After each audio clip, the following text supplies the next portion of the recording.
నమస్తే, welcome to Andhra times. నేను మీ ఆదిత్య. ముందుగా బులెటిన్ హెడ్లైన్స్.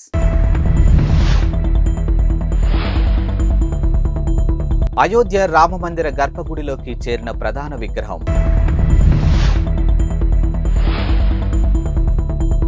రాష్ట్ర ప్రజలందరికీ డిజిటల్ హెల్త్ కార్డులు రూపొందిస్తున్నాం, సీఎం రేవంత్ రెడ్డి వెల్లడి.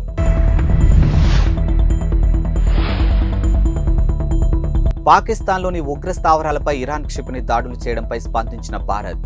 అయోధ్య రామాలయం గర్భగుడిలోకి ప్రధాన విగ్రహం రామలల్లా చేరింది. ఇక వేద మంత్రోచ్చారణ, జై శ్రీరామ్ నినాదాల మధ్య గురువారం తెల్లవారుజామున విగ్రహాన్ని ఆలయంలోకి తీసుకొచ్చినట్లు శ్రీరామ మందిర నిర్మాణ కమిటీ చైర్మన్ నృపేంద్ర మిశ్రా ప్రకటించారు. ఇక విగ్రహాన్ని ట్రక్కులో ఆలయానికి తీసుకొచ్చి ఓ క్రేన్ సహాయంతో గర్భగుడిలోకి చేరినట్టు వివరించారు. కాగా విగ్రహాన్ని గురువారం గర్భగుడిలో ప్రతిష్ఠించే అవకాశాలున్నాయని మిశ్రా తెలిపారు. జనవరి 22న ప్రాణ ప్రతిష్ఠ వేడుకకు ముందు వరకు పూజా కార్యక్రమం నిర్వహిస్తున్నామని తెలిపారు. ఇక ప్రస్తుతం 7 రోజులు పూజా కార్యక్రమాలు కొనసాగుతాయని తెలిపారు. జనవరి 21 వరకు పూజా కార్యక్రమాలు కొనసాగుతాయని, ప్రాణ ప్రతిష్ఠ రోజున కూడా కొన్ని కార్యక్రమాలు ఉంటాయని ట్రస్ట్ అధికారులు తెలిపారు. కాగా రామాలయ ప్రాణ ప్రతిష్ఠ మధ్యాహ్నం 12:20 మొదలైన 1 గంటలోపు ముగియనుంది. అంతకుముందు బుధవారం ప్రధాన విగ్రహం ప్రతీకాత్మక ప్రతిరూపాన్ని ఆలయంలోకి తీసుకొచ్చారు. ఇక కలశ పూజ నిర్వహించారు. ఇక ప్రస్తుతం 121 మంది ఆచార్యులు ప్రాణ ప్రతిష్ఠకు సంబంధించినటువంటి క్రతువులను నిర్వహిస్తూ ఉన్నారు. స్విట్జర్లాండ్లోని దావోస్ వేదికగా జరుగుతున్నటువంటి వరల్డ్ ఎకనామిక్ ఫోరం సదస్సులో పాల్గొన్న సీఎం రేవంత్ రెడ్డి బుధవారం హెల్త్ కేర్ డిజిటలీకరణ అంశంపై మాట్లాడారు. ఇక తెలంగాణ రాష్ట్ర ప్రజలందరికీ డిజిటల్ హెల్త్ కార్డులు అందిస్తున్నామని, ఈ మేరకు డిజిటల్ హెల్త్ కార్డులు రూపొందిస్తున్నామని ప్రకటించారు. ఇక డిజిటల్ హెల్త్ కార్డులు డేటా భద్రత, ప్రైవసీని కాపాడుతుందని ఈ సందర్భంగా రేవంత్ హామీ ఇచ్చారు. ఇక ప్రభుత్వం ప్రైవేటు భాగస్వామ్యంతో అత్యాధునిక సాంకేతిక సహాయంతో నాణ్యమైనటువంటి వైద్య సేవలు అందిస్తున్నామని ఆయన చెప్పారు. ఇక రాష్ట్ర ప్రజలందరికీ అత్యుత్తమ వైద్య సేవలు అందించాలనేది తమ లక్ష్యమని పేర్కొన్నారు. రాజీవ్ ఆరోగ్యశ్రీ కింద పేదలకు 10 లక్షల వరకు ఉచిత వైద్య సేవలు అందిస్తున్నామని రేవంత్ ప్రస్తావించారు. ఇక అత్యుత్తమ వైద్య సేవలకు సాఫ్ట్వేర్ సేవలు హైదరాబాద్ రాజధానిగా ఉందని రేవంత్ రెడ్డి అన్నారు. ప్రపంచ వ్యాక్సిన్ల ఔషధాల్లో 33% హైదరాబాద్ నగరంలో తయారవుతుందని తెలియజేశారు. ఈ మేరకు ఆయన ఇన్వెస్టర్లను ఆకర్షించే విధంగానూ ప్రసంగించారు. పాకిస్తాన్లోని బలూచిస్తాన్ ప్రావిన్స్ లో ఉగ్రవాద సంస్థ జైష్ అల్లా అద్ల్ స్థావరాలపై ఇరాన్ ఇటీవలే వైమానిక దాడులు చేయడంపై భారత్ స్పందించింది. ఈ వ్యవహారం పాకిస్తాన్, ఇరాన్ల మధ్య సమస్యగా పేర్కొని తమ వైఖరిని స్పష్టం చేసింది. ఇక భారత్ విషయానికి వస్తే ఉగ్రవాదం విషయంలో ఏమాత్రం రాజీ లేదు. ఇక తీవ్రవాదాన్ని సహించే ప్రసక్తే లేదని, ఉగ్రవాదాలపై దేశాలు తీసుకునే చర్యలు ఆత్మరక్షణ కోసమని అర్థం చేసుకోగలమని పేర్కొంది. ఈ మేరకు విదేశాంగ మంత్రిత్వ శాఖ ప్రతినిధి రణధీర్ జైస్వాల్ బుధవారం రాత్రి ఒక ప్రకటన విడుదల చేశారు. ఇరాన్ వైమానిక దాడులు స్పందించాలంటూ మీడియా నుంచి ప్రశ్నలు ఎదురవుతున్న నేపథ్యంలో భారత్ ఈ విధంగానూ స్పందించింది.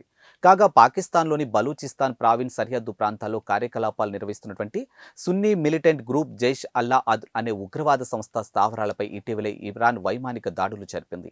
క్షిపణులు, డ్రోన్లు ఉపయోగించి విరుచుకుపడింది. ఈ దాడుల్లో ఉగ్రవాద సంస్థకు చెందినటువంటి 2 ప్రధాన కార్యాలయాలు ధ్వంసమయ్యాయి. అయితే ఇరాన్ తమ గగనతలంలోకి చొరబడి దాడులు చేసిందని పాకిస్తాన్ ప్రభుత్వం మండిపడింది. ఇక దాడుల కారణంగా 2 చిన్నపిల్లలు చనిపోయారని ఆగ్రహం వ్యక్తం చేసింది. ఇరాన్ అంతర్జాతీయ చట్టాలను ఉల్లంఘించి తమ భూభాగంలోకి చొరబడిందని, చట్టవిరుద్ధ చర్యల పట్ల ప్రతిఘటించే హక్కు తమకు ఉందని పాకిస్తాన్ విదేశాంగ శాఖ ప్రతినిధి అన్నారు. కాగా 2012లో ఏర్పడినటువంటి జైష్ అల్లా అద్ను ఇరాన్ ఉగ్రవాద సంస్థగా గుర్తించింది. ఏపీలో స్కూళ్లకు సంక్రాంతి సెలవులు పొడిగిస్తూ రాష్ట్ర ప్రభుత్వం నిర్ణయం తీసుకుంది. వాస్తవానికి ఏపీలో స్కూళ్లు సంక్రాంతి సెలవులు అనంతరం జనవరి 19న ప్రారంభం కావాల్సి ఉంది.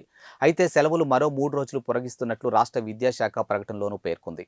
రాష్ట్రంలో పాఠశాలలు జనవరి 22న పునఃప్రారంభం అవుతాయని పాఠశాల విద్యాశాఖ కమిషనర్ ఏఎస్ సురేష్ కుమార్ పేర్కొన్నారు. ఇక టీచర్లు, విద్యార్థులు, తల్లిదండ్రులు విజ్ఞప్తుల వల్లే ఈ నిర్ణయం తీసుకున్నట్లు పాఠశాల విద్యాశాఖ వెల్లడించింది. ఏపీ కాంగ్రెస్ అధ్యక్షురాలు వైఎస్ షర్మిల తనయుడు రాజారెడ్డి నిశ్చితార్థం అట్లూరి ప్రియాతో రేపు హైదరాబాద్లో జరగనుంది. ఇటీవలే షర్మిల తన సోదరుడు ఏపీ సీఎం జగన్ను కలిసి ఆహ్వాన పత్రిక అందించిన సంగతి తెలిసిందే. ఈ నేపథ్యంలో సీఎం జగన్ రేపు హైదరాబాద్ వెళ్లనున్నారు. ఇక గురువారం సాయంత్రం 6:45 ఆయన గన్నవరం ఎయిర్పోర్ట్ నుంచి బయలుదేరతారు. ఇక రాత్రి 7:30 శంషాబాద్ ఎయిర్పోర్ట్ కు చేరుకుంటారు.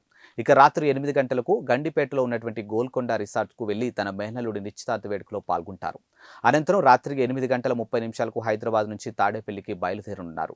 కాగా మరుసటి రోజు ఉదయం విజయవాడలో 125 అడుగుల భారీ అంబేద్కర్ విగ్రహాన్ని సీఎం జగన్ ఆవిష్కరించనున్నారు. ఇటీవలే ముంబై ఎయిర్పోర్ట్లో రన్వే ప్రయాణికులు భోజనం చేసిన ఘటనపై bureau of civil aviation security serious అయింది. ఈ నిర్వహణకి పాల్పడినటువంటి దేశీయ విమానయాన దిగ్గజం ఇండిగోకు 1.2 కోట్ల జరిమానాను విధించింది. ఇటీవలే గోవా నుంచి ఢిల్లీ వెళ్లాల్సినటువంటి ఇండిగో ఫ్లైట్ని ప్రతికూల వాతావరణం కారణంగా ముంబైకి మళ్లించాల్సి వచ్చింది. ప్రయాణికులు కొన్ని గంటల పాటు నిరీక్షించాల్సి వచ్చింది. ఈ సందర్భంగా ప్రయాణికులు భోజనాన్ని ఏర్పాటు చేశారు. అయితే విమానం పక్కనే రన్వేపై కూర్చొని ప్రయాణికులు భోజనం చేశారు. ఇందుకు సంబంధించినటువంటి వీడియో సోషల్ మీడియాలో వైరల్గాను మారింది. ఈ ఘటనపై విమానయాన నియంత్రణ సంస్థ డీజీసీఏ పరిగణలోకి తీసుకుంది. ఇప్పటికే ముంబై ఎయిర్పోర్ట్ కి 30 లక్షల జరిమానా విధించింది. ఈ వీడియోపై ఇండిగో ముంబై విమానాశ్రయానికి షోకాస్ నోటీసులు జారీ చేసిన విషయమూ తెలిసిందే. టీడీపీ వ్యవస్థాపకులు ఎన్టీఆర్ వర్ధంతి సందర్భంగా గుడివాడలో హైటెన్షన్ నెలకొంది. ఇక టీడీపీ వైసీపీ పోటాపోటీగా ఎన్టీఆర్ వర్ధంతి కార్యక్రమాలు నిర్వహిస్తూ ఉన్నాయి. ఇక రా కదలిరా పేరుతో టీడీపీ భారీ సభను నిర్వహిస్తుంది. ఈ సభకు టీడీపీ అధినేత చంద్రబాబు హాజరు కానున్నారు. మరోవైపు వైసీపీ ఎమ్మెల్యే కొడాలి నాని ఆధ్వర్యంలో కూడా ఎన్టీఆర్ వర్ధంతి కార్యక్రమం నిర్వహించబోతూ ఉన్నారు. ఇరు వర్గాలు గుడివాడలో పోటాపోటీగా పోస్టర్లు, ఫ్లెక్సీలు ఏర్పాటు చేశారు. ఈ నేపథ్యంలో అక్కడ టెన్షన్ వాతావరణం నెలకొంది. ఎలాంటి అవాంఛనీయ ఘటనలు చోటు చేసుకోకుండా పోలీసులు గట్టి బందోబస్తు ఏర్పాటు చేశారు. ఉదయం 11 గంటలకు కొడాలి నాని బైక్ ర్యాలీ చేపట్టున్నారు. మధ్యాహ్నం 12 గంటలకు అన్నదాన కార్యక్రమం నిర్వహిస్తూ ఉన్నారు. సీఎం జగన్ ఫోటోలు లేకుండానే టీడీపీకి పోటీగా నాని ఫ్లెక్సీలు, బ్యానర్లు ఏర్పాటు చేశారు.